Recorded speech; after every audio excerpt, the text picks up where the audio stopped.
That is, I tell you what, getting back to that, isn't it freaky when you see Kermit's legs?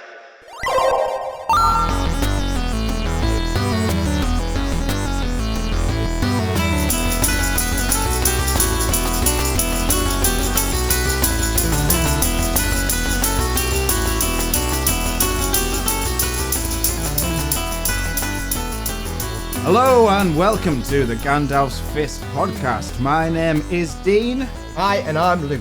We've been releasing music for over 10 years now, but we aren't just musicians, we are also nerds, but well-rounded nerds. And we use this podcast as a way to discuss, yes, our music, but also a number of geeky and nerdy things that pique our interest and hopefully yours too. It's been a very long while since we released a podcast, Luke. Yes, it really has.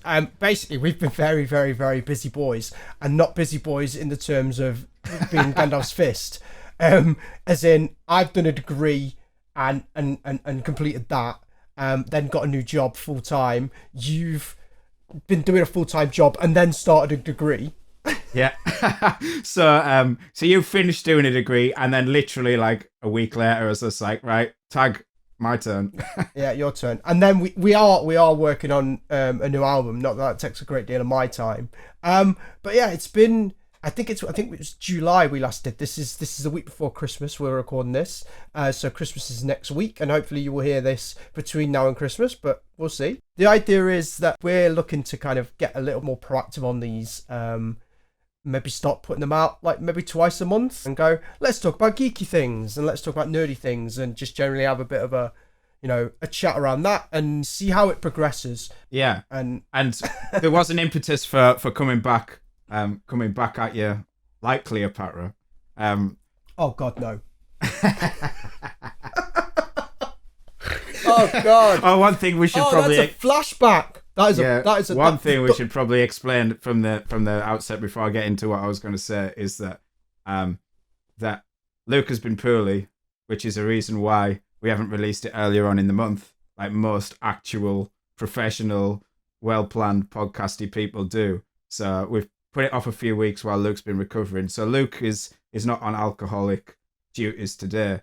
I am. So I will be talking a big old bag of bollocks. And you will see like a consistent line, if you like, chart a graph of Luke's coherence, and throughout the course of this podcast, it will be pretty much at an equilibrium throughout. And which is rare actually, because the last few podcasts that we've done, by like the end of the podcast, I've normally had like a couple of beers, maybe 3 or 4 whiskeys, and I'm like, way. But tonight I'll be like this, and Dean will be like bouncing off the walls somewhere.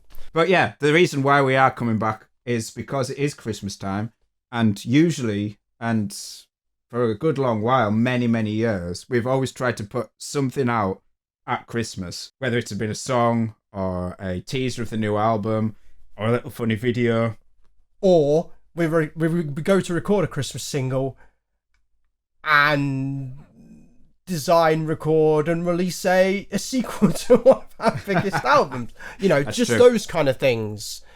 But no, our Christmas thing's been a bit of a tradition. How many years ago is it we did the Advent calendar? Was that 3 years ago? 2018? Yeah, maybe. Yeah, that was a grind. That's why that's never been repeated. It was a good way to get rid of like stuff that we'd been hoarding though. Not like, get rid of, Dean. Release to our fans, release to the fans. But no, it was a grind, and we were literally like, we hadn't really planned 24, and then by like day like 19, it was like, shit. Yeah. But no, but like, Christmas Day, you opened the Advent calendar, and it was just like a picture of like Stefan, not even a festive one. It was just like his passport photo staring out at you. No, but we've done Winter's Rain, Drunken Gents. So how long have we been doing Gandalf's Fist for now? 10 years. Of albums.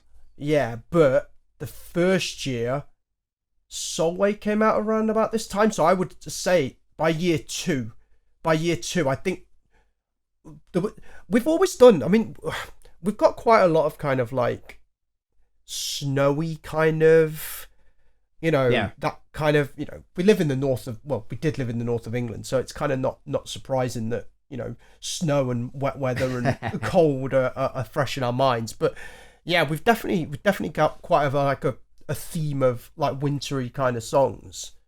But we've had like compilations of bits and bobs of Christmas stuff out in the past, haven't we? Yeah, we did different ones, and some of them have like been resignated to like niche MP3s that'll be stored on some people's hard disks, Mine somewhere, yours, but I guess a few people as well. There was some songs that were on there that we've never put on CD or on Bandcamp or anything like that. So there's some older material out there that just because we always like to put stuff out at Christmas. I don't know why. I guess it was like a sort of present to the fans or whatever. But so yeah, some years though we'd only decide on doing stuff like on like December 1st, and then like be like a 3-week mad dash to like bang something out before Christmas. It's like all the like really famous like Christmas songs that were recorded in summer, with like a view to like, okay, record it in summer, get it professionally done, make it sound good, and then have a good sort of marketing campaign as the release up to Christmas, so as many people hear it as possible. And it's just like, oh shit, it's Christmas, let's do a song. So yeah, no, I mean we did joke about this. It was 2 years ago, pre-pandemic. We did a stupid thing. We did like a stupid video thing about having a Christmas charity single video, which we'll try and link out on social media. We'll try and push that out this next week so that people can revisit that, because that was quite a lot of fun to do. It was a great thing to put together. The video quality ain't great, but yeah, we'll definitely link to that video in the description if you haven't seen it. Let's chuck that out again. We'll push that out so everybody can see that. That'd be good. But yeah, so before we get into nerdy stuff today, should we break from tradition? Should we put a song in our podcast, Dean? I think, considering we own the copyright to music that we can play, which is a rare thing for a podcast, isn't it? We're not going to get any like DCMA takedowns for playing our own music, and if we do, something's gone terribly wrong somewhere, and somebody signed a piece of paper that they shouldn't have. It's just Stefan trying to demonetize us again. Dude. That's what it is. Yeah, he's just sat there demonetizing all our videos and just sitting on like a big virtual stack of Bitcoin, like some kind of digital smog. Yeah, that's the one. So yeah, let's before we start talking Christmas and the festive season, let's play one of our Christmas songs. Winter's Morning is a song that we recorded Christmas time, and it's the first song that we recorded as Gandalf's Fist as it exists today. It is. Yeah, Jesus Christ, you're right. I'd forgot about that.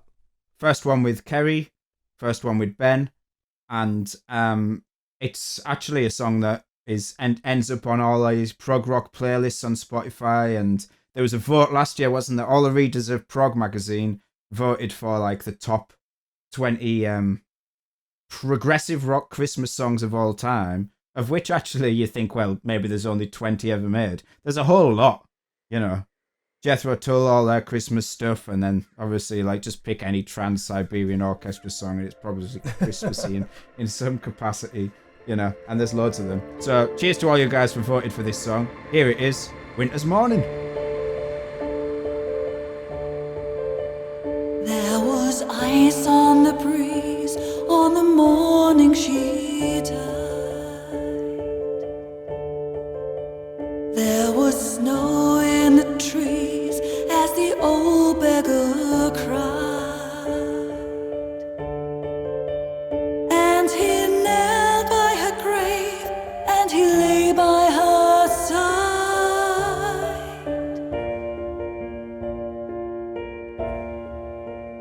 There was ice on the breeze on the morning she died.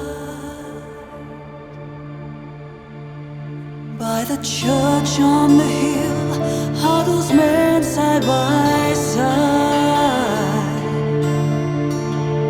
while the women and children light candles inside. Oh, the warmth that they hold fights the chill from their bones, and the beggar man lies wrapped in rags by the road.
flames by the woods as she led him inside.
And we're back, just like it's a proper radio show. Not that it's a radio show because it's a podcast, but you know what I mean. I don't know about you, Luke, but I never was a massive, like, as a kid, yeah, Christmas was great.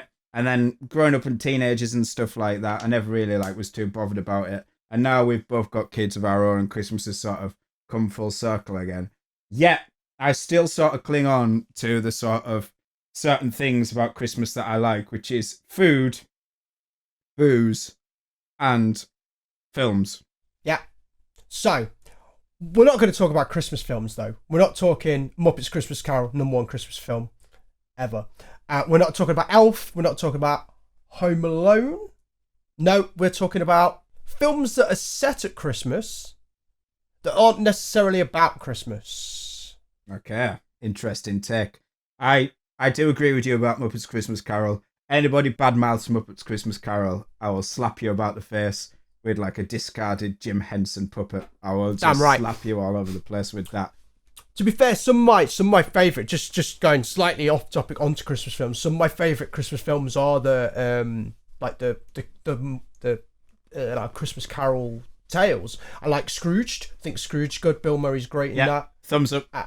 And I quite like the classic like 1940s, 50s Alexander Sim one as well. It's like the old school. Yeah, that's a good black one. and white kind of, thingy. But a lot of the other Christmas films leave me, they're okay. But there's a few cool ones. But Muppets is where it's at. Funnily enough, I've been wrapping presents today. Listen to Muppets music. So what are you gonna do? Speaking of Muppets Christmas Carol and Muppets music, I had a VHS of Muppets Christmas Carol. Me and my brother knew that movie like so well, line by line, that when at primary school we did like a production of like Christmas Carol or whatever. Like, we pretty much wrote the screenplay. like the stage play for it because it was just we'd watched it that many times. But there is like obviously musical numbers in there, and they're good songs, they're catchy songs on the Muppets thing. But there was one like I've got it. We've got the Disney Plus thing now, and whenever it's shown on TV, there's a song in the middle of it, like a whole section that is like cut out, which makes absolutely no sense. I think they thought kids were bored of songs at the time, so they just snipped out an entire song. Which, boo to that. I say, bring back the original cut, bring back the Henson cut. Yeah, damn right. No, I agree. No, I always find it jarring when that song's not in there as well. I know exactly which one you mean. Just on that, do you? We probably had the same VHS. Do you remember some of the trailers on that stupid Muppets thing? There was like a thing for like a bunny thing with like bunnies popping out of holes. Muppet bunnies like popping out holes at the beginning in like one of the trailers before the film. You probably don't remember it, but I it's completely off topic and we probably can cut this bit out. But yeah, it's like genuinely. It sounds like a fever dream to me, to be honest. Yeah, no. I'll send you. I'll find it on YouTube. I'll send it you later. Anyway, okay. Sorry, craziness. Cool. And for those of you who want to see the Muppet bunnies, we will post a link to that video in the description. The Christmas Carol stuff I love as well. I think my first introduction to Christmas Carol movies, like The Tale of the Christmas Carol, was Mickey's Christmas Carol. I had that as a kid on VHS as well. Not an official VHS, just a record of TV sort of dealio. Basically, like, you know, people complain about like when people stick their kids in front of the TV all day because of like you can just put them on Netflix and they watch like a loop for hours and hours, and people say the advent of streaming is like cultured bad parenting. I had a VHS when I was a kid that was like just had a load of like Looney Tunes cartoons on. Like I remember one vividly, which was like Bugs Bunny hosting like the Oscars sort of thing, and we just recorded off TV like my parents' like mixtape of cartoons. And that was just like worn out. It was like stick the video on and stick the kid in front of the TV. So Helen has a similar story. They had a Disney one. It was all like the silly symphonies from like the 30s and 40s and stuff. Exactly the same. We had a Return of the Jedi recorded off TV at Christmas. And I wore that tape out. Absolutely. I think I must have watched it. I used to watch it twice a week. Seriously. Yeah. Well, so whether it's Mickey's Christmas Carol or whether it's the old school one that you talked about before, or whether it's Scrooge with Bill Murray, or whether it is the one with Patrick Stewart. I don't know if you've seen that one. That's pretty good. I tell you one that you do want to miss. One a British-made one with Ross Kemp, set in modern-day London. Absolutely the worst piece of shit I've ever seen in my life. I do want to miss that one. Absolutely, so you do. It doesn't matter, or like the Muppets one, and in fact, especially the Muppets one, it doesn't matter which one you watch. The ghost of Christmas Yet to Come is always scary as shit for a kid. Like the Mickey Mouse one, the whole thing happens like it does. Like the grave opens up and there's like hellfire spewing out of the grave. It's Mickey Mouse, you know. Yeah. You know, and the Muppets one, there's like some faceless Grim Reaper with like sort of death robes on, decomposing corpse shroud around his face. And it's terrifying, you know. Yeah. The Scrooged one as well with the screaming faces in the thing. Absolutely. Oh, just a big shout out to the Scrooged for having the guy from Police Academy in. Police Academy isn't Christmassy though, Luke. So let's segue away from that. Let's jump on a festive segue and move away from Hightower and the crew. So we're not gonna Hightower and the crew. Is that what we're calling Police Academy now? Police Academy is officially called Hightower and the Crew. Hightower and the Crew is definitely like a disco act from the late 70s. Niche. Very niche. Very niche. Yeah. Good music in those movies. Anyway, we're not going to talk about Christmas Carol and any iterations of it, even though we've just spent a sizable portion doing so, contradicting what I've just said. We're going to talk about other films that are set at Christmas. And some people might say they are not Christmas films. In fact, this is a discussion I sort of have quite often. And I come around on either side of it. So let's just reel them off. What have we got? What is set at Christmas that isn't necessarily a Christmas film? The biggest one that always gets bandied about. Let's get the elephant in the room straight out. Is Die Hard. Very often is called the greatest Christmas movie because it's a great movie and it's set at Christmas. I don't think it's a great Christmas. I don't think it's the greatest Christmas movie. I've already said that's Muppets, but it is a great movie. It's a fantastic movie. I love it. I love, as much as I've got a problem with Bruce Willis now, Bruce Willis then was awesome. So I can remember the first time I saw this movie, and it was a movie that straight away I wanted to watch again. And now I never watch movies like more than once, ever. Like all the Marvel stuff and stuff like that. We were talking before we went on air about like the new Spider-Man film and stuff like that. I like those. They're great. They're fun escapism.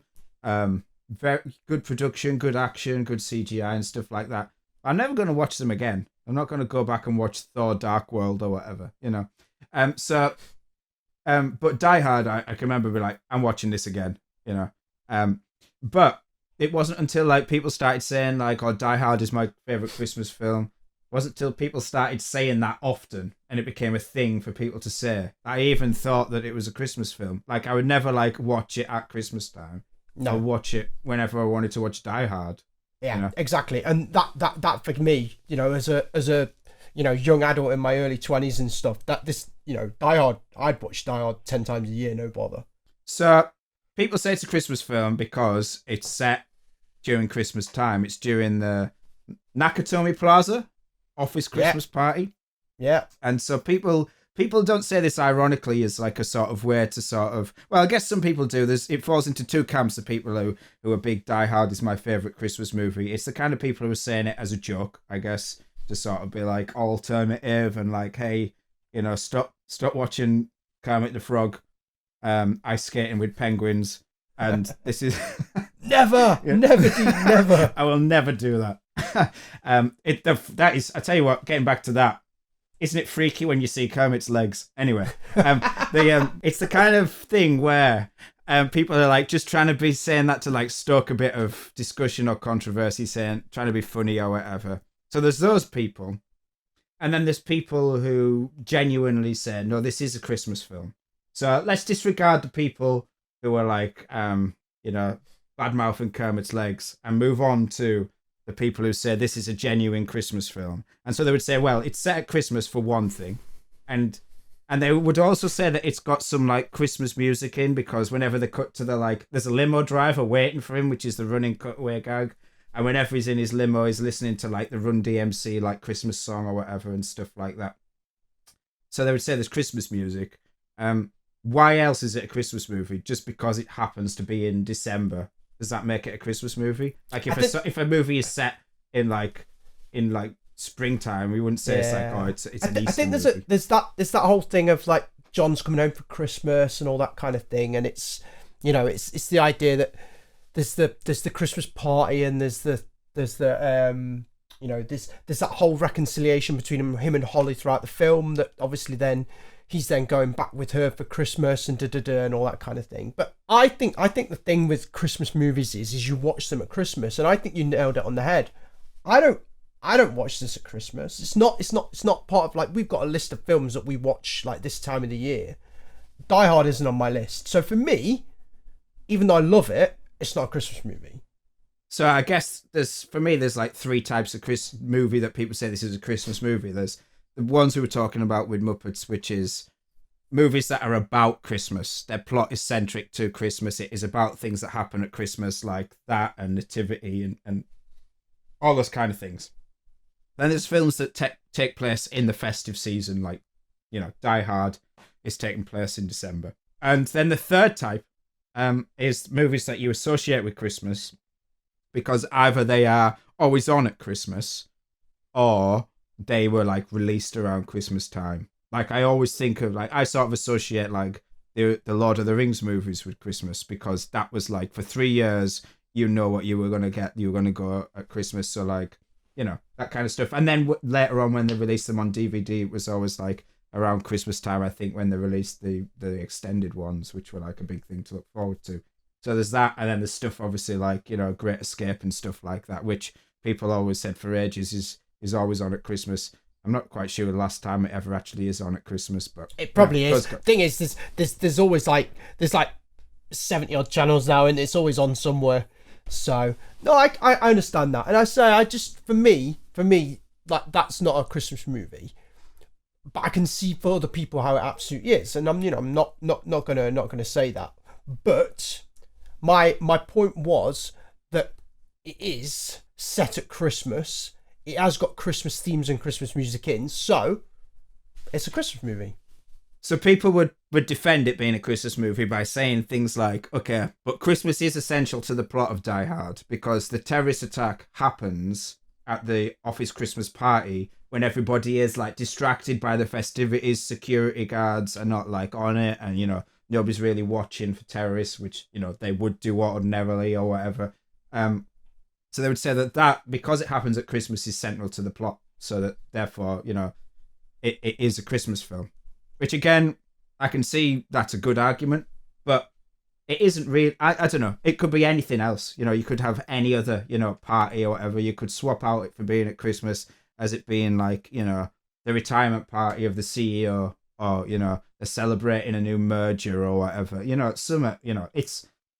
I don't think it's a Christmas movie. People like really dig deep to defend it as a Christmas movie. You know, at the end when like the cops are all looking up and there's like, the windows are blasted out and all the office stationery. They say like the paper falling from the sky is like representing snow. But there's no snow in this movie. You know, there's no winter stuff. Actually, the next movie, the Die Hard 2, that's got snow. That's got like Christmas music on. I think it ends with Let It Snow and stuff. So that's got like, you know, there's more Christmassy stuff with the next one as well. But even that, I don't consider. But people that don't say that that's their favorite Christmas movie. And do you know why? Because it's shit. Oh, Death from Bill and Ted's Bogus Journey doing squats in the nude. Yeah, this is it. So we got Die Hard. Let's be clear, Die Hard's great, you know. But is it a Christmas film? I say no. No. So I did a bit of Google whacking today to try and work out what other movies we're going to talk about. So I'm going to bring the next one to the party. The next one is a little bit of a link to us, Dean. I'm going to talk about Gremlins. Aha! Gremlins, a great movie. And you know what? I think it's one of the few movies where I actually prefer the sequel. I absolutely love Gremlins 2. I love it. I think it is so funny. Why is there... let's just explain, Luke. Why is there a link to us with Gremlins for those of us that don't know? So, the main character in that film is called Billy. He's played by an actor called Zach. And Zach, through what reason, ended up on as being an actor on our Clockwork Fable album, Dean? Zach Gallagher, who is Billy in Gremlins, the main guy in Gremlins, and by main guy I don't mean like Gizmo, the Mogwai. You know, the kid from Gremlins. You know, in your mind's eye, you know, close your eyes, listener, right now, and imagine the kid from Gremlins. That's who we're talking about. His name is Zach Gallagher, and he's an actor. You might also recognize him from the movie Waxwork, not to be confused with the movie Mannequin. But yeah, he appeared as a voice actor on our Clockwork Fable album, which is like a 3 CD radio drama, progressive rock. Odyssey? Odyssey. It's an odyssey. It's a rock opera. It's not a musical, although you could probably argue it is. And he plays a main character in that, voice acting. And so that was a big coup for us to have him on the record. And I think even people who are fans of that album, of which there's quite a few, we saw quite a few copies of that record. I think there would be a big percentage of people who don't realise, because we did obviously mention it and we did put it in press releases and stuff like that, but we did make a big song and dance about it. We didn't like start blasting everyone with like targeted adverts to like Gremlins fans and stuff, or like, you know, that this was happening. So it's just super cool that we got Billy from Gremlins on one of our albums. And just shout out to Zach. One absolutely great guy. He agreed to do it.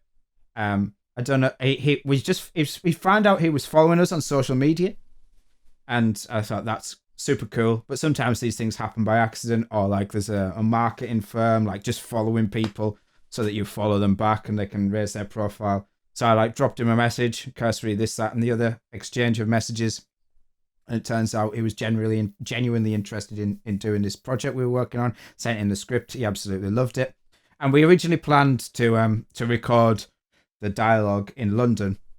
Zach was visiting London from the States to go to some Gremlins convention, or they were doing like a big screening of like Gremlins 1 and 2 or something like that, and he was attending it as a big sort of thing, or a Comic-Con thing or something like that. But when we turned up at the recording studio, he'd accidentally double booked us with Celebrity Juice with Keith Lemon. So I'm ringing him on the phone, and he's like, he was gutted and he was absolutely devastated.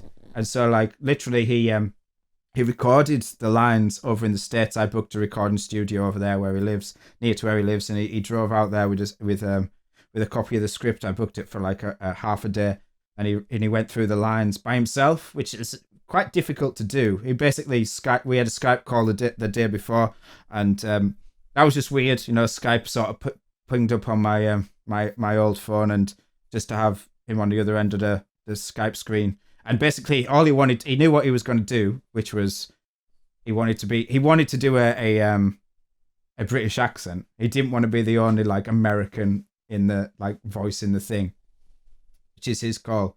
But he just wanted to go through, because we come up with some like stupid names for stuff, because it's very science fiction. There's lots of made up names of cities and stuff. So he wanted to go through the pronunciation.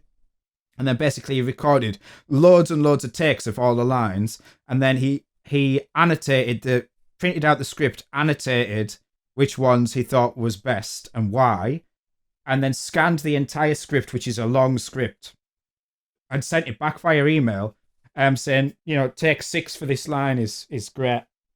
Ignore this one. So shout out to Zach, absolute legend, and Gremlins is an absolutely awesome film. So that's great.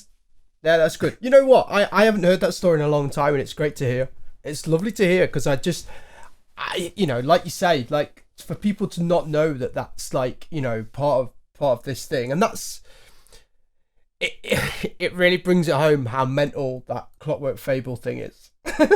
Yeah, I think as well for people. That's all that time ago now. That's 5 years ago, right? Yeah, 5 years ago this year. We did. I think for anybody listening who is like does things creative, who is like writing scripts and recording music and things like that, I think one thing that has been true for us, and there's nothing special about us, absolutely no way, but we enjoy what we do. But one thing that I've realised, especially since the Forest of Fair record, is the gap between where you want to be, like where the people you admire and the movies that you love and then the albums that you adore and the musicians on them, the gap between those people and where you're at the moment, it is not as big as you might think. That chasm isn't insurmountable. The people we've had in our records, people who used to sing in Iron Maiden, people who touring the world with Nightwish, people who are in Hollywood blockbuster movies, people who are recognized faces from TV and stuff like that. These kind of things, it might seem shocking to us that we were able to get them, and from the outside perspective maybe it doesn't, but I just think genuinely, like for people who are like maybe in a creative rut, or like worried about their own like future in doing projects, and what's the point, nobody's ever gonna hear them, or it's not going how I think definitely take comfort in the fact that gap between those two worlds, it isn't as insurmountable as it might first appear. So it's absolutely fantastic that we had Zach on the album, and especially as like nerds that we are, it was insane. It's crazy. Yeah. It's still crazy to me now. It's still crazy to think that voice that I hear on that album, that I hear, once a week when I'm listening to stuff, that's Zach. It's Billy from Gremlins. It's Billy from the Gremlins is on something that we've created. It's insane. But anyway, Gremlins are insane. The Gremlins, the creatures, the design, and everything. For early 80s, it's 84. It still looks good now. And I know that, like, you know, if they tried to redo it or they did another one and it was all CGI, people would be like, nah, it's not as good as the puppets. And it would be, because genuinely. But some of those puppets are scary as fuck. Yeah. Like that first one, that Stripe character is, you know, you can feel the menace coming off the screen when that character's on the screen. But yeah, no, it's cool. And I love this film. Helen hates it. She was terrified by the Gremlins as kids and hasn't got over it as an adult. So I don't get to watch it because, like, Helen doesn't like it. But it's just been a while since I've seen Gremlins. Just like Die Hard, it's set at Christmas, okay? But it's not about Christmas. Would you say Gremlins falls into the same camp? Would you call it a Christmas movie? Or no? Because we just said Die Hard isn't a Christmas movie. Would you count Gremlins as a Christmas movie? I think it's exactly the same as Die Hard. I think it's... I saw a phrase today while I was Googling. It was an adjacent movie, adjacent Christmas movie. So it's basically a movie set at Christmas that's you know, got Christmas themes in it, but isn't necessarily. It's a horror movie. It's a you know, an invasion movie. It's a thing about monsters. It's all about that. It's set at Christmas and it's got Christmas themes in it, but it's not a Christmas film. Yeah, there's a lot of things that sort of overlap, like the fact it's set at Christmas. The plot is crucial, I guess, in the same way when we said Die Hard, the Christmas part is important a bit to the plot. I mean, the whole impetus behind him getting the Mogwai at the start was his dad getting him like a Christmas present, you know, that kind of stuff.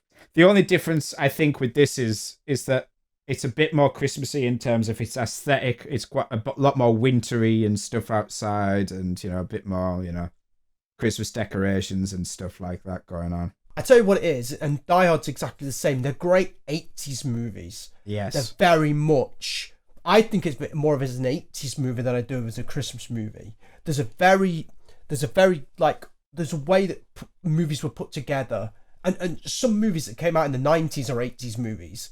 Demolition Man with Stallone is an 80s movie that came out in like 93. But you know what I mean? Like those kind of movies that they're very much, you know, there's a protagonist and there's a style and there's just the way the movies are put together. We talked about this before in a previous podcast when we were talking about Starship Troopers. We said that was an 80s movie. Yeah. Absolutely. Definitely agree. And when I was talking about earlier on about, you know, I'll never rewatch a movie now whenever I've seen it. I just won't, you know. It's why the advent of streaming is great for me, because, you know, you used to go and get the deals and get like a whole stack of DVDs and stuff like that and never watch them again, or like maybe once. Now, you know, I watch a movie once, but all those ones, like the 80s movie, what we said, that was a good 80s movie, even if it was released in the 90s. I think they do have that element of rewatchability. If we talk like, you know, Die Hard, if we talk Gremlins, something like Back to the Future, you know, all those ones, you know, and then in the 90s, similar stuff with like, with Starship Troopers, Demolition Man, maybe like, for me, like one VHS that me and my brother wore out was Bill and Ted's Excellent Adventure. Yeah, you know, definitely. Stuff like that. Again, 80s sort of thing, you know. And even the ones that were released in the 90s that had that sort of vibe definitely sort of captured something of, I don't know, there's an element of fun about them. You know, they are self-aware that you're watching a movie and it's supposed to be fun. And because that sort of element of fun and, you know, enjoying a movie experience, you know, it sort of allows you to suspend, that suspension of disbelief is a lot easier, you know, when you buy into it early on. We're here to enjoy ourselves, and so, like, you know, the puppets things just fade into, you know, you never think, oh yeah, look at that puppet or whatever, after a while anyway, you know. With like Star Wars and the like physical Yoda and stuff, it worked great, and then like CGI Yoda pops up later on and it's like, you know, no need, You know, we're used to seeing the old stuff, and we can suspend disbelief. You know, we don't need things to be, or at least I don't need things to be. No, absolutely. And funny enough, was it just it was just 2 years ago, 3 years ago now. There was that Netflix revisited the Dark Crystal. Yes, And that was all puppetry. You know, with I think it was puppetry with elements of CGI that they did to it. But did it matter that I was watching puppets? Absolutely not. Was I absolutely invested in that fucking story? God damn right I was. You know, it was absolutely incredible. Didn't matter that it was, you know, 30-year-old technology, 30-year-old designs for those puppets and stuff. You know what I mean? I think it's lazy nowadays that everybody relies on the kind of CGI as like a crutch almost. Oh, we can do it in CGI, we'll just do it. But, you know, look at those, you know, you mentioned Lord of the Rings before, but look at those second lot of films that Peter Jackson did, the Hobbit ones. The way that he did those, and like if you watch the kind of the special editions of those, the way that he did those was not good. And there's elements of those that just don't work because he was doing it on the fly. You know, he was doing it to green screen. You know, the Phantom Menace kind of, you know, thing. He's doing it to green screen with, you know, suspension of belief. You know, the actors are just on like a thing. They've got nothing to interact with. They just don't know what they're talking. You know what I mean? It's just, you get blank faces on them and stuff. You know, there's... I think, you know, like those Lord of the Rings ones, like I've seen some like people like reacting to those movies, like watching for them for the first time on YouTube and stuff. And, you know, I often think like, I don't like delve deep into the reaction video stuff, but occasionally I get pulled into it. And for something like Lord of the Rings, where you see, well, I want to see what somebody thinks of something that has like that sort of physical aesthetic, you know, what they think of it. And they usually say on these sort of reaction videos, wow, that makeup on that goblin or whatever looks awesome. You know, you never say that, do you, when you like see the CGI goblins in the Hobbits? Like nobody's like saying, wow, the CGI there looks awesome. I think if you spot CGI, if you go, wow, that computer generated image looks really cool, then you've already failed at using CGI. There's something about those 80s movies, you know, these 80s movies that we talked about, where even though it's janky and there might be strings and there might be little rods moving them around and all that kind of thing, you don't see it. Yeah, you just I don't. agree. I know we've I used to like delved as a kid, I used to love watching like old stop motion black and white like movies and stuff. You know, like I can remember watching one after Jurassic Park came out in like 93. Like everyone went dinosaur mad for a while, and all of those old like stop motion dinosaur movies, like Harryhausen ones. Yeah, like those kind of things. They were on a lot, the ones that had dinosaurs in, like, you know, they dig up a dinosaur and stuff like that, and it's terrorizes the town, and then somebody has to fight it in a digger at the end of a cliff. That was one that I remember quite fondly, you know. But I can remember watching it and being like completely loving it, you know, not thinking, oh God, that doesn't look real, you know. Yeah. But, you know, I watched this like the CGI sticking with the Peter Jackson theme, looking at the King Kong thing. It was spectacular, you know, but I knew I'm looking at a computer ape, you know. And so if you know you're looking at a computer ape and you know you're looking at a puppet, you know, so what's the difference? Why bother? You know, why bother to have something, you know, either way, this isn't real, you know. And I do think that if they remade Gremlins with CGI Gremlins, I don't think it'd be quite the same.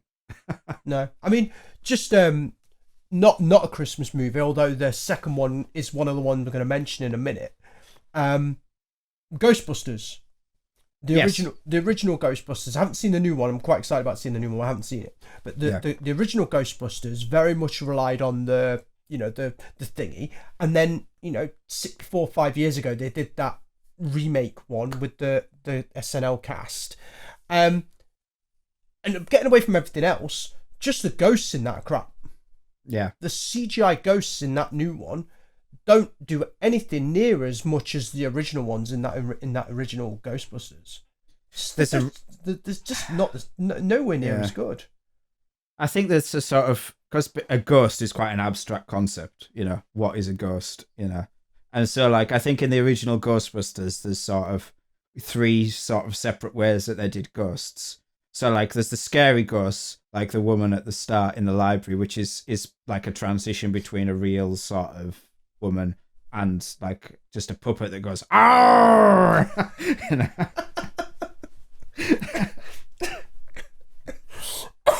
Okay, you got me there.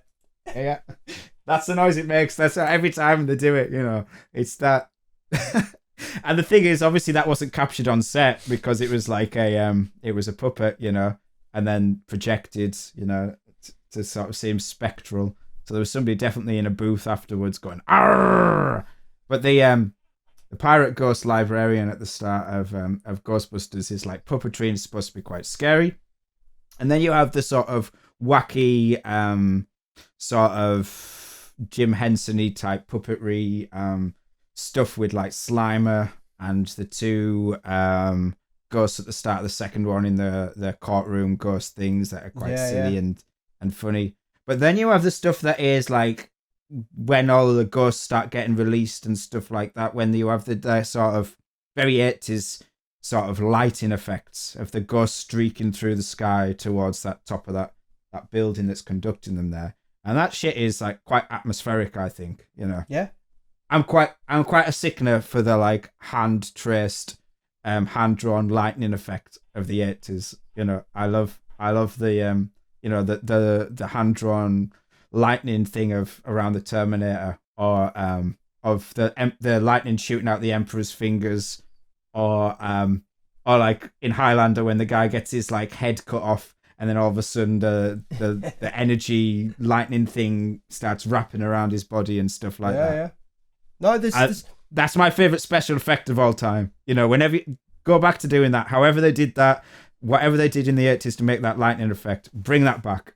Yeah, no, I agree. And I say there's just an element of these films, and the reason I mentioned thinking, we'll get back to Gremlins in a second, but the second Ghostbusters isn't set at Christmas, but it does end set on New Year, which is a festive period. You know, it ends with the singing of, you know, Auld Lang Syne and all that, and the good old city of New York coming together to defeat Vigo and all that kind of thing. But so there's an element of that's, you know, it's kind of that kind of period. But I don't know, I think there's bits in that film where they're wearing like Santa hats and things like that. But you know, it's a film that's absolutely not set Christmas, never been talked about as a Christmas movie. It does have elements of being in a seasonal setting. I think we can happily put Gremlins as a movie I don't watch at Christmas. I don't think many people would just sit down and say it's a Christmas movie, it's part of my Christmas, you know, the movies. You can watch Gremlins at any time of the year, and I think that's the difference between a Christmas movie and a not Christmas movie. That I think Christmas movies you only really sit down to watch at Christmas. Yeah. So as a test of that, so we're currently like on the 18th of December. So we're right in the thick of it. Like this is when people are watching Christmas films, or at least should be. You know, anybody who was watching like a Christmas film on the 25th of November, you want to go and have a long, hard look at yourself. So if you were to sit down right now and choose between, you know what, let's let's sit down now and watch a movie, Luke. Do you want to watch Gremlins? Or do you, after what you've just chatted about, do you want to sit and watch Ghostbusters 1? I probably want to watch Ghostbusters, to be fair. So I have got an extra one, and it's probably going to be the same ones as Luke. Go on then. Batman Returns. Okay, Luke. Batman Returns. Yeah. Christmas film. Yeah. I think it's very much a case of the other two. In fact, I would say this is even less of a Christmas movie because interesting. I didn't really even think of it as a Christmas movie like I do the other two until I saw it on this list. I went, "Oh yeah, set at Christmas." So basically, you saw it when you were researching this podcast, like this morning or whatever. You googled Christmas films that aren't Christmas films, and it popped off Gremlins, which we've talked about, Die Hard, which we talked about first, and then this one, and that made you think, "Oh, okay, Christmassy." This is absolutely the least, but actually it is, because if you think it's got the clown people in it popping out presents, and there's kind of Christmas elements to that, and there's all sorts of stuff about. There's nothing more Christmassy than clowns. In that film, there definitely isn't. Yeah. But yeah, so no, but there's all like the elements of, you know, the big toy corporation, they're putting toys out, and obviously like all that and things, and then like the penguin's lair that's got like the penguins, but like they've got like Christmassy elements and stuff. So it's all there's definite elements of Christmas throughout this film, but this is the least Christmassy of all the films that are kind of put on this list that when I was looking at. But, Okay, well, I disagree. I don't think it's a Christmas film. I definitely think it's more Christmassy than Die Hard. really? Yes, a whole fuck ton more Christmassy than Die Hard. What? When was the last- More Christmassy than ho ho ho, now I've got a machine gun. Yeah, right. So when was the last time you watched this movie? I did a run of them. I watched everything but Batman and Robin, because why would you? Maybe we say that's a Christmas movie. Mr. Freeze. Yeah. No, but no, I not that long ago. Maybe 3 years ago. Seen this. Okay, so not only is it set at Christmas, it's set at 2 Christmases. Like the movie opens with the penguin being born on Christmas Day. Yes. Okay, and then it jumps to like quote unquote present day, which is again set at Christmas. In both of those Christmases in which it is set, it is snowing. It is fucking snow. Like Gotham is like literally under the cover of like snow. Like they go down to like dump the like penguin in the water in the icy river under like the snow. Like drown the child. There's nothing more Christmassy than that. Drowning your deformed offspring in an icy river. You know, Merry Christmas. Merry Christmas indeed. So it's all icy and stuff. And then you've got all the snow continuing out through it. Like there's snow everywhere. Like even like when it jumps forward into present day Gotham City, there's just snow everywhere. The penguin's lair is a complete ice chasm. You know, it's like, you know, there's a bit of snow in Gremlins. There's no snow in Die Hard. This, I don't know. It's like the main aesthetic of this film is snow. You know, so. When I think of Christmas films, I think they need to have snow, and this has got a fuck ton of snow. So that ticks it off. Dean, yeah. Dean, is Empire Strikes Back a Christmas film? No. It's got a fuck ton of snow. Okay, right. So let's tick it off. All right. So it's got a mystical goblin with special powers. Okay. So there's right. Empire Strikes Back. It's got lots of snow. It's got mystical, spiritual elements. It's got one thing that people associate with Christmas is like family coming back together, but also an element of dysfunctional family. So whenever you see like a Christmas movie, like Coming Home for the Holidays or something like that, even something like Home Alone, there's an element of family, but a family that has gone wrong. There's some people arguing, falling out, and by the end of it, they come back together and they are reunited. So there's a dysfunctional family element with Luke and his father. The dysfunctional element of incestuous. Yeah, there's nothing that says Christmas. Christmas like kissing your sister. Come on. To be fair, that didn't happen. He doesn't kiss his sister in that film, so not yet. So okay, so I'm not saying that every film that's got snow is a Christmas film. Okay, that is not what I'm saying. But I think you need to have some snow in a Christmas film. You know, even though, you know, it never snows at Christmas or very rarely snows at Christmas. It used to snow a lot more at Christmas when I was a kid living up north than it does, now living in East Anglia. But I think there needs to be a little bit of snow. Definitely. Okay? And there is a fuck ton of snow in Batman Returns. And it is set at Christmas. There's like, and then people would say, okay, but in Die Hard and Gremlins, Christmas is sort of a little bit crucial to the plot because Christmas party distracts the security guards for the terrorists, and in Gremlins the whole impetus of getting the Gremlins was him buying them as a present for his kids. But same sort of thing like from Die Hard applies in Batman Returns, because they attack the clown gang attacks the Christmas tree lighting ceremony, like to frame Batman in the same way that the like Alan Rickman attacks the Nakatomi Plaza, in that like that's when the most amount of people's going to be there, so they attack that sort of thing because that is where there's going to be a crowd of people. So Christmas sort of does play like an integral part to that. the whole Catwoman and Batman thing is one of the main sort of running threads throughout the movie, obviously, and that's like iconic, isn't it? Catwoman in this, and the whole reason why they discover each other's true identities in the movie is because of mistletoe. When they're in suited and booted and they're fighting, and they say that thing about mistletoe is deadly to eat, but even deadlier, or whatever the fuck it is. I know what you mean. Yeah. What is it? Some mistletoe. I'm not sure. Mistletoe is deadly if you eat it, but a kiss is even deadlier if you mean it, or something like that. Yeah. And they say that to each other when they're all like leathered up and that, and kicking the shit out of each other. And then later on, when they're like dancing, they whisper the same thing to each other, and they're like, "Oh shit!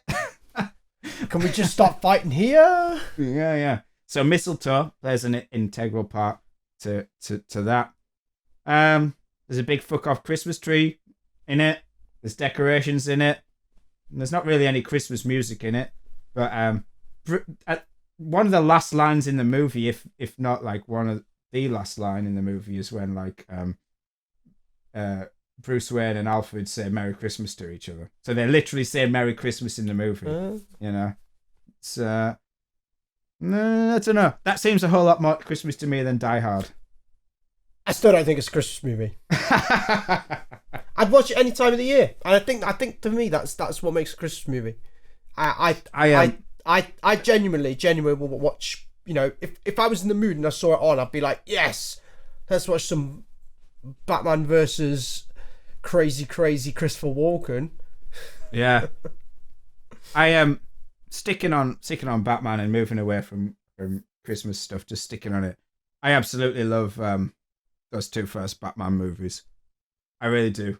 I think there's something very atmospheric about them.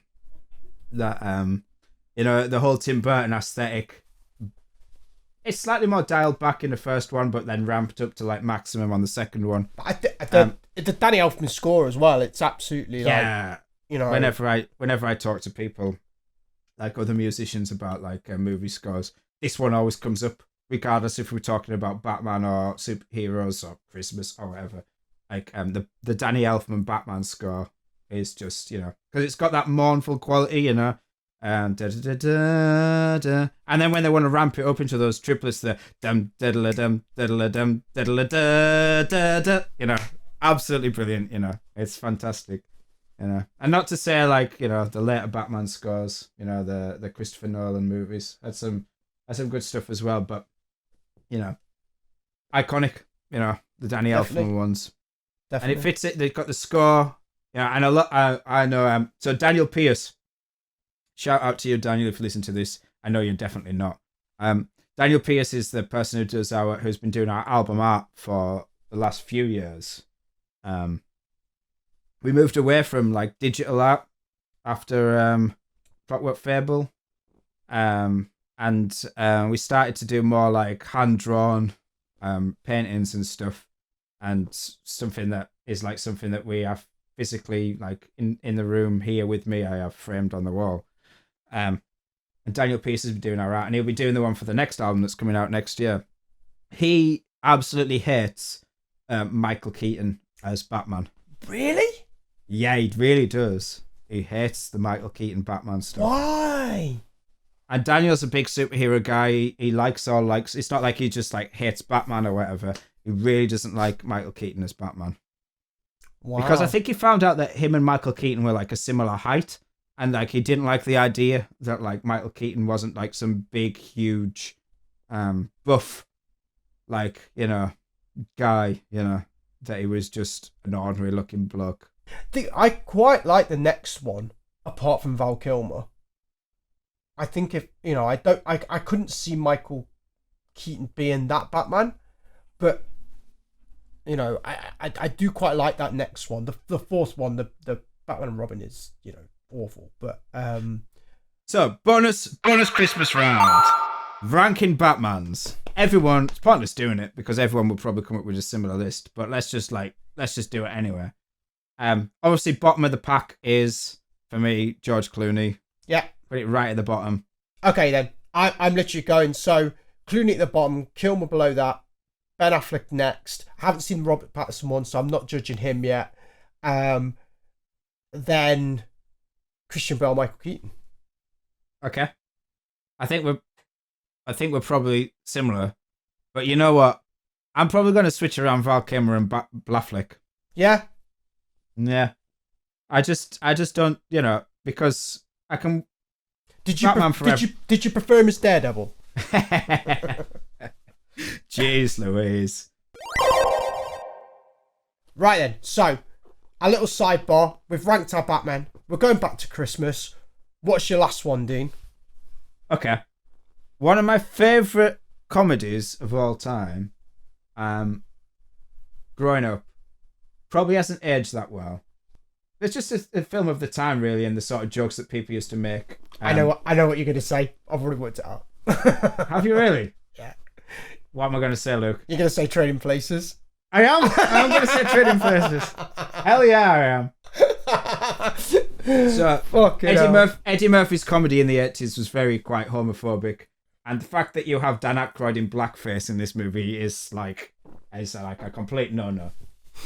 But just disregard Eddie Murphy's homophobic language early on in the film, and Dan Aykroyd dressing up as a Jamaican towards the end of the film. And this is a funny movie, man.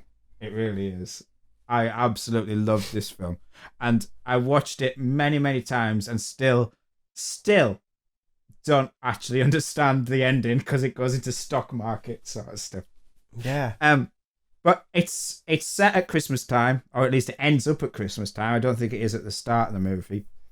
So it's based around that stuff. You have Dan Aykroyd like dressed as Santa wielding the gun at some point, and eating the salmon through the beard on the bus or whatever, So it's set during the festive time period, and it has the sort of rags to riches thing played out in a sort of inverted or parallel way as well. And there's just some really funny stuff in it as well. I love this film. The two old fellas, they're like returning characters. They end up in other things, don't they? Because have you seen this? They're like... No, well, I think as far as I'm aware, I could be wrong in this, but I think they only reappear in Coming to America. Oh, okay. They appear, don't they, as the homeless people, and Eddie Murphy's character gives them money, and they're like, "Hey, we're back," or whatever. Randolph, we're back, sort of thing. Yeah. And I think there was I don't know who it was, some writer or some producer or something to do with that film was like pushing that as a sort of funny little Easter egg before anybody knew what Easter eggs were, as a funny little joke in the movie for weeks and weeks and weeks and weeks and weeks, and nobody was having any of it. And then eventually it sort of somebody was like, yeah, okay, we'll do that. Yeah. But that to me was weird, because it was just one of those things that was just I picked up on that as a kid. I was like, and I'd seen both these movies, I haven't seen Trading Places in 15 years at least. Oh no, I think I watched it last year. I watched it all the time. I think that those two old guys in it, Randolph and Mortimer, remind me of the two old guys from the Muppets as well. Yeah, I was going to say exactly the same thing. Yeah, 100%. Yeah. Even their sort of physiques is similar. They look the same. The faces, and the sort of one's tall, one's small. The tall one's got very angular face, and the small one's very rotund, white-haired and mustachioed or whatever. So I am 100% think that those two, I conflate those two characters, the Muppets guys. I kind of what they're called, Waldorf and Statler and Waldorf. Statler and Waldorf, yeah. So I think this is a great film. But again, is it a Christmas film? So it's definitely from the start it is set at Christmas time, and they reference Christmas and stuff like that, And it's very snowy at the end. The whole sort of being out on the street and it being cold very much plays into it, and that kind of stuff. And it ends up being similarly you're talking about Ghostbusters. It must be Dan Aykroyd sort of thing to set things at New Year, because the whole thing comes to a head at a New Year's Eve party on a train with what's John Belushi's brother. James Belushi is in a gorilla costume or something like that. He's in that movie. and it comes to a head at like a New Year's Eve party is when all the sort of stuff comes together in there. I tell you what though, there is a film with him in where he does this kind of swap, and it's him and is it James Grogan, who's the dad from Beethoven? You know what? And it's James Belushi and him, and like James Belushi's like a con in jail, and like they end up like meeting up in an airport, and they do a swap, and James Belushi tries to like take over his like life and all that kind of thing, and I think it's like all based around like a Filofax or something. Okay, that's a really random film. But I get that film and this film mixed up because obviously it's similar and saw them around about the same time. Okay, so Trading Places with those, for those of you who haven't seen it, with Dan Aykroyd and Eddie Murphy, is like a physical trading of places. There's nothing supernatural about it, and it's like just like it's placed on a bet, and like they're forced into like it's not Judge what's his face and thing so from like, the Wonder Years. Yeah. So what's that film called? Vice Versa. It's Vice Versa. Yeah. God, yeah, with the flaming the little smoking skull thing. Yes. So there was a lot of that shit going around with the like body swap stuff. Like Big with Tom Hanks wasn't quite like that, but it sort of was. And then you had Vice Versa with... You know what these are though, Dean? These are 80s Fred films. Savage from the Wonder Years. These are definitely 80s films. So yeah, and Judge Reinhold from Beverly Hills Cop. Yeah, man. So, and there was a few other ones as well, this whole sort of Freaky Friday thing that came later. But those films, I don't know, they were just around at the time, fish out of water stuff, swapping stuff. I do remember I completely mixed them up, like which is the movie where he is it Big, where he plays the piano with his feet? Yes. Big, like yeah. So in my mind, that's Judge Reinhold dancing on a piano. I completely like mix them up, like Judge Reinhold like dancing on the piano. It's like no, it's Tom Hanks in Big. So they all sort of mix together into one just big everybody swaps movie. They should just do a fan edit of people like just edit it together into one big movie and just call it Everybody Swaps. And then you could just have like random things because like you're talking about that, but then like sorry, my brain's just gone off on like a Tom Hanks tangent now about like Money Pit and then like the Burbs and all the crazy stuff from those. It's like the Burbs. Just 80s movies, man. There's just a feeling, and the thing is they all have that similar vibe. They've just got that kind of that level. You know what it is? It's the humor. It's the humor. It's definitely the humor. Dan Aykroyd's humor at that time. Like you say, Tom Hanks, those kind of films, they've all got that kind of same, that they just feel like 80s Hollywood like movies.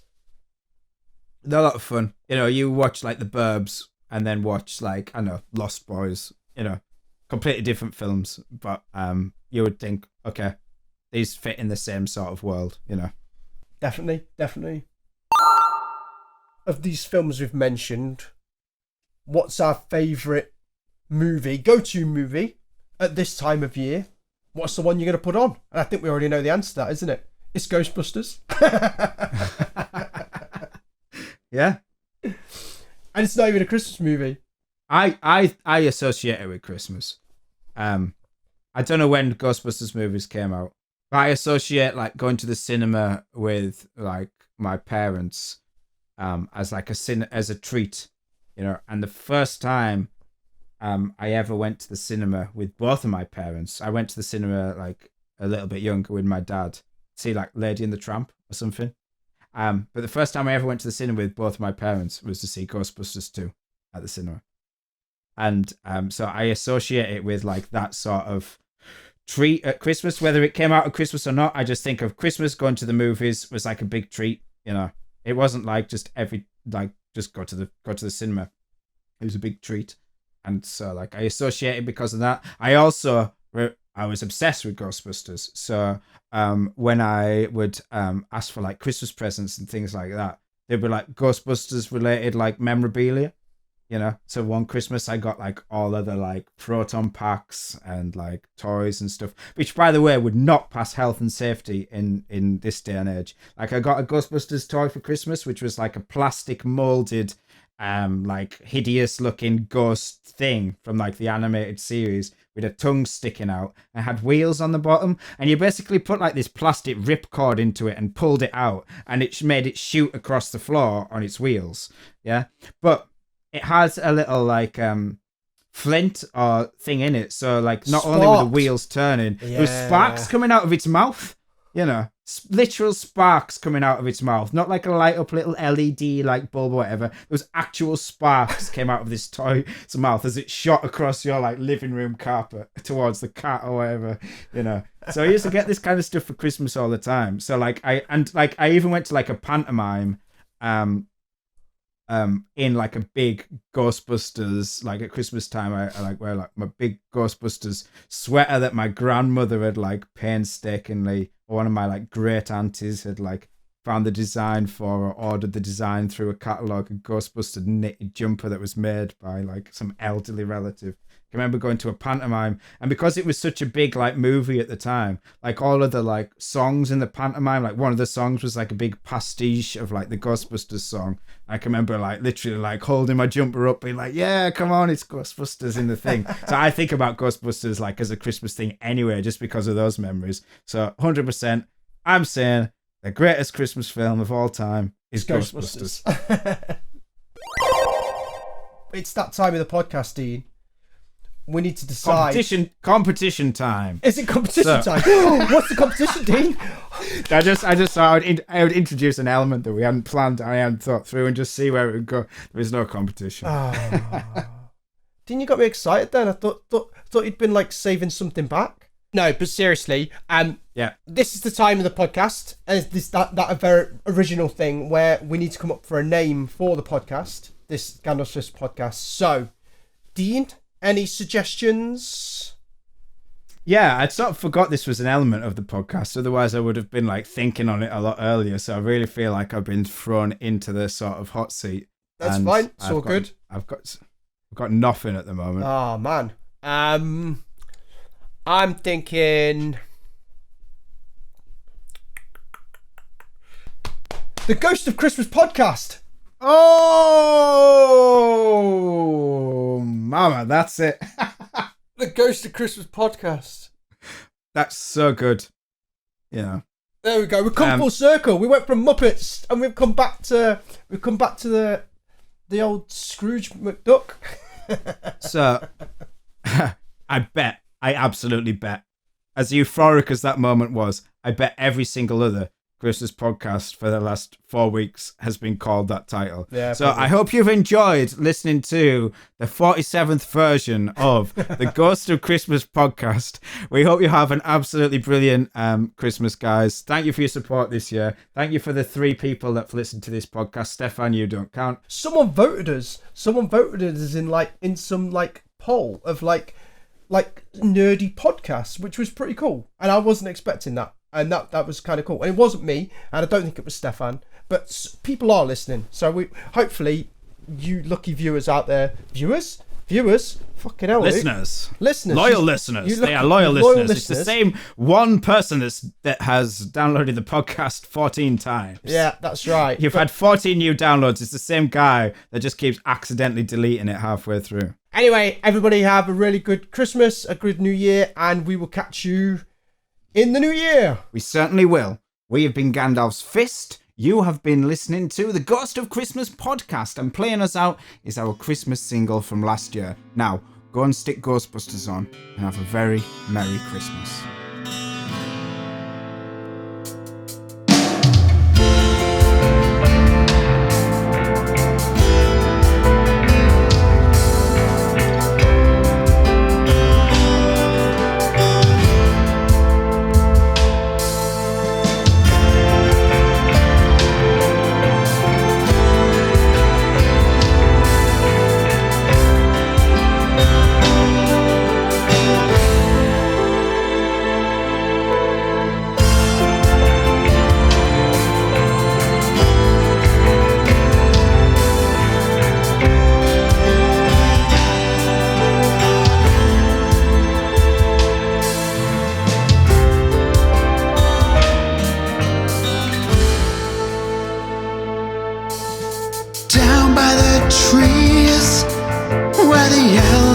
as it grows, there's a figure staring right into your soul.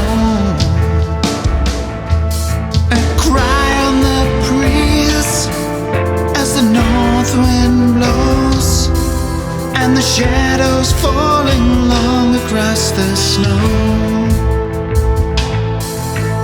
You fear what you feel, and it feels as though you just cannot go on.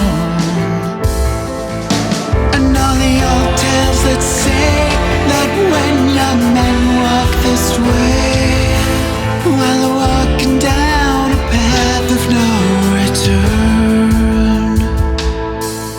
And a lesson from the witchwood to learn.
Well, a town over a hill where the brass band does play, well, it's far away from where tonight you'll dream.